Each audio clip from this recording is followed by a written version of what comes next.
Welcome to the Deep Dive, your shortcut to being well-informed. Today, we're getting into an industry that is, well, all about confidence. Professional teeth whitening. Mm-hmm. We all want that dazzling smile. But before we even get to the modern high-tech lamps and lasers, I think we have to acknowledge some of the truly questionable things people used to do. Oh, it's astonishing. I mean, we have clinical records that detail some of these ancient practices. You think about the lengths people went to in ancient Rome where they genuinely believed that mixing goat milk with, and get this, urine was a viable whitening solution. I am so thankful for modern chemistry. And the Egyptians. They weren't much better, right? Essentially using, kitchen scour powdered pumice stone mixed with wine vinegar. Yeah, that sounds like a fast track to just, permanently destroying your enamel. Exactly. Thankfully, modern methods are vastly safer and incredibly effective. So our mission for this deep dive is a very sophisticated one. We are comparing the two most popular, most powerful professional in-office whitening options, Zoom whitening and laser whitening. And we've relied on information straight from dental practices and clinical effectiveness reports to really distill the key differences. We're going to break down the science, the actual procedure, the cost, and most importantly, help you figure out which one of these technologies really aligns with your needs and your goals. This is all about choosing your brightest smile with total confidence. So let's start with the core science, because this is where both methods are, well, they're basically identical. Right. The underlying chemical weapons, so to speak, in both of these procedures is hydrogen peroxide gel. Okay, so that's the engine. But we really need to emphasize this is not the weak stuff you might buy at the store. The concentration is the real story here. It absolutely is. When you buy an over-the-counter strip or, a typical take-home kit, you are looking at concentrations that usually range from about 3%, maybe up to 10% hydrogen peroxide. Okay. Our clinical data shows that professional in-office gels, the ones used in both Zoom and laser, push that concentration dramatically higher. We're talking 25% all the way up to 38%. Wow, that is a massive jump. And it really underscores why you have to be in a professional setting for this kind of thing. Precisely. That concentration is what allows for those dramatic, immediate results.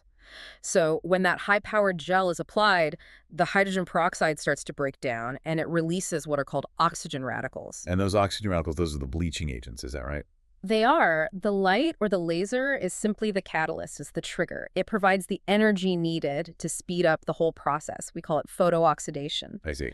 These radicals then penetrate the tiny little microscopic pores in your tooth enamel, and they just break down the complex molecular bonds that form stains. They're literally oxidizing and eliminating the color. So it's a chemical breakdown, but it's supercharged by an external energy source. Mm-hmm. I also noticed in our data that these professional gels, they aren't just pure peroxide. They often have things like glycerin or fluoride. That's a crucial insight into patient comfort.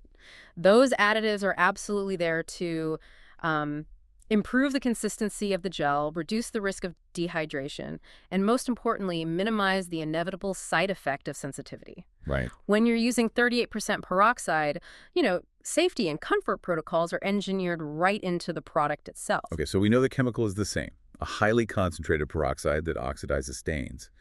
If the science is identical, then the real difference has to be the tool they use to supercharge that reaction. That brings us to the tech divide. The difference really comes down to the nature of the light. Broad coverage versus focused precision. Okay, let's start with Zoom. For years, that name has been pretty much synonymous with fast, dramatic results. What's the actual instrument they're using?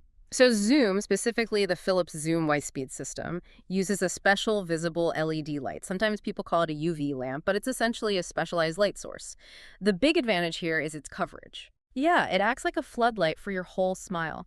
It delivers an even, consistent energy over a really wide area, letting the dentist treat 10, maybe more, teeth all at the same time. That sounds incredibly efficient, which I imagine translates directly to time savings. It does. The entire procedure, from prep to finish, usually only takes about 45 minutes to 1 hour of actual chair time. And that's broken up into maybe 3 or 4 separate 15-minute cycles of light activation. So it's the perfect choice for convenience, speed, that sort of thing. Exactly, and affordability. Now, let's switch gears to laser whitening. This just sounds more specific, maybe more high-tech. Is the light source actually different? It's fundamentally different, yes. Laser whitening uses a specialized handheld laser device that focuses light at a specific, precise wavelength. So instead of a broad light bathing the whole mouth, this is a concentrated beam. That concentration suggests higher precision. So is the biggest benefit here the ability to just zap tricky spots? That is a primary benefit, yes. The laser offers really accurate stain targeting. If you have discoloration that's very specific, maybe on just one tooth or an area that needs intense focus, the laser lets the dentist deliver that energy exactly where it's needed. But I'm guessing that takes longer. It does. This focused procedure naturally requires more time than the, blanket coverage of Zoom because the dentist has to carefully move that handheld device across every single tooth surface. And we noted the increased time and the specialized equipment mean that, according to our data, laser whitening is consistently the more expensive option. Absolutely. The cost reflects the technology and, the extra labor involved in that careful targeted application. Wait a minute, though. I remember seeing a fascinating detail in the sources about comfort, and it seems kind of counterintuitive. Our sources suggest that laser whitening, despite using this focused high-energy light, may actually be more manageable for people with sensitive teeth. Why would a concentrated laser feel better? That's where the engineering really shines, and it's a critical point for anyone listening who has sensitivity. When you use that broad, intense LED light of the Zoom system, you're exposing the nerve center inside the tooth, to heat and light energy across the whole mouth at once. So it's just a lot of energy everywhere. Right. And while it's effective, it can definitely increase the overall thermal stress on the nerves. And the laser approach avoids that. It tends to, yeah. Because the laser uses specific controlled wavelengths and a focused beam, the energy delivery can be highly localized.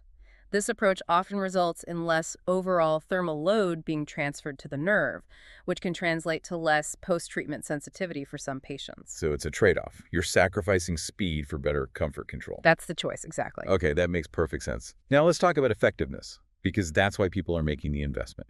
Zoom seems to have the most public clinical data backing up its dramatic results. It does. The research is very robust.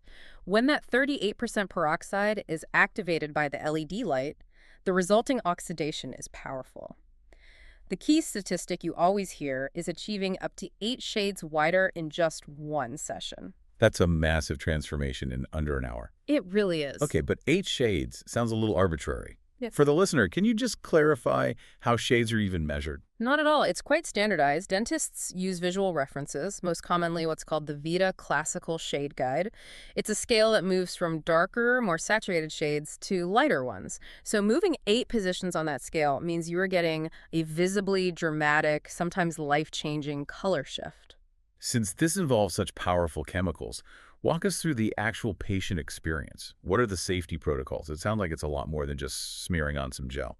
Oh, it's a highly protected, very controlled procedure. First, a professional cleaning is always recommended just to make sure the surface is ready. Then, a plastic retractor is used to gently keep the mouth open. Then comes the most critical safety step.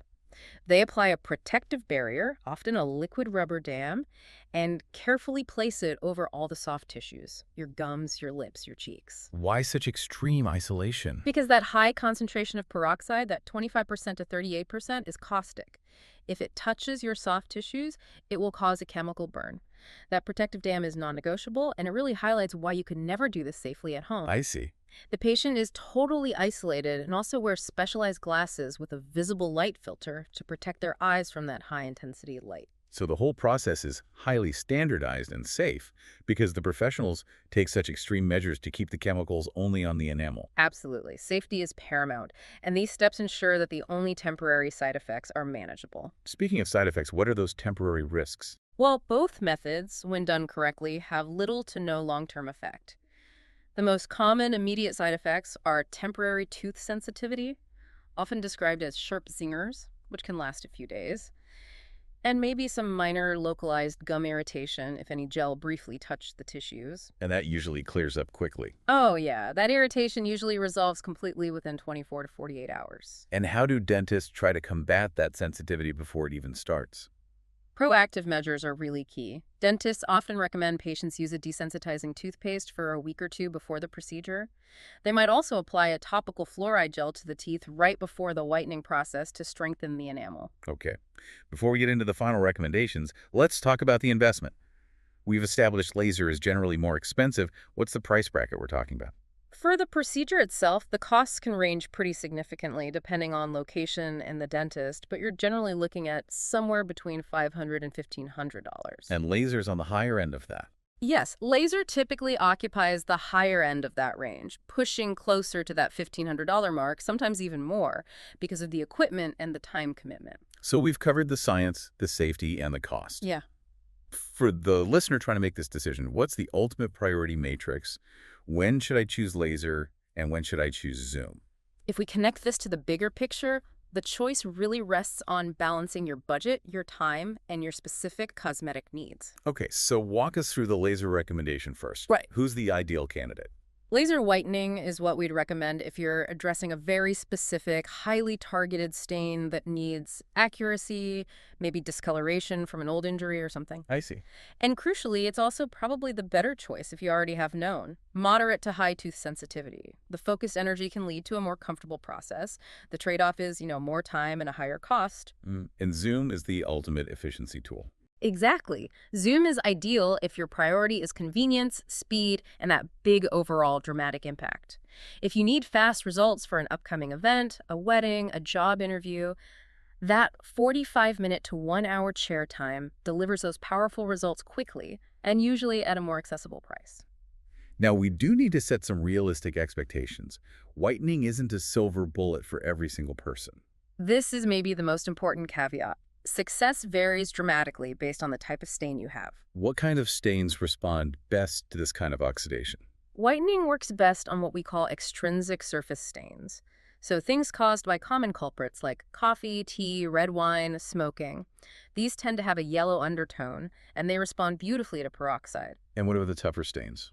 Conversely, if your teeth have, say, gray or brownish undertones, especially those caused by internal or intrinsic factors like stains from antibiotics such as tetracycline, the results will likely be less dramatic. Those gray stains are much deeper in the tooth and the dentin, making them a lot harder to break down. We have a crucial note here about existing dental work. What happens if a listener has crowns, fillings, or veneers? That is a critical warning we have to emphasize. Whitening treatments do not lighten existing restorations. The porcelain, the composite resin, those materials do not react to the peroxide at all. Oh, wow. So if you whiten your natural teeth by 8 shades, your old crowns or fillings will suddenly stand out and starkly against your new, brighter smile. So anyone considering this should be prepared for the possibility of having to replace those restorations later to match. That turns a cosmetic procedure into a potential remodeling project. It can, and it's a necessary thing to consider when you're budgeting for the whole process. Okay, we've covered the before and during. Now, aftercare. Maintaining that result is where the real work begins, isn't it? The immediate aftercare is absolutely critical. Dentists really stress the importance of the first 48 hours. During this period, the enamel has been slightly dehydrated, and the pores are highly susceptible to restaining. We call it color relapse. And the simple rule our sources provided couldn't be easier. The white diet rule. That's right. The rule is extremely simple. If it will stain a white t-shirt, avoid it. It's a fantastic mental shortcut to protect your investment. So what are the specific enemies of a white smile during that 48-hour window? You need to stick strictly to lightly colored foods. Specifically, that means 0 coffee, 0 tea, 0 red wine, no dark sodas, no richly pigmented sauces like tomato, soy, or curry, no chocolate, no berries, and critically, absolutely no tobacco products. So you're sticking to water, milk, white chicken, white rice, things like that. Exactly. Anything that won't ruin a white shirt. And what about long-term maintenance? Because these results don't last forever, right? No, color relapse is natural over time. Maintaining that smile requires really good oral hygiene, and most dentists will provide a customized take-home touch-up kit. It's usually a lower concentration gel and some trays that you use periodically, maybe every 6 months to a year. And that prevents you from having to repeat the full, high-cost procedure too often. That's the goal. That makes perfect sense. So we started this deep dive comparing two powerful technologies. And the choice really comes down to prioritizing either the precision and potential sensitivity management of laser, which costs more and takes more time, Right. or the convenience, speed, and affordability of Zoom, which delivers those dramatic, rapid, widespread results. Both are effective, both are safe when they're professionally managed, but the critical next step is always a detailed consultation with your dentist. They need to assess your oral health, Figure out the origin of your specific stains and match the right technology to your budget. And here's a final provocative thought for you to chew on. You just learned that the professional whitening solution is so potent, up to 38% hydrogen peroxide, that dental staff have to apply a protective rubber dam to prevent severe chemical burns to your gums. That level of power is what delivers those incredible 8-shade results. So given the serious science involved, are you prepared to fully commit to the critical aftercare, including those really challenging 48 hours, to ensure you don't just briefly bleach your teeth, but actually secure a long-lasting return on that significant investment? That commitment is the real difference between a temporary glow and a permanently confident smile. That's it for this deep dive. We hope this comparison helps you make the best decision for your brightest smile. We'll see you next time.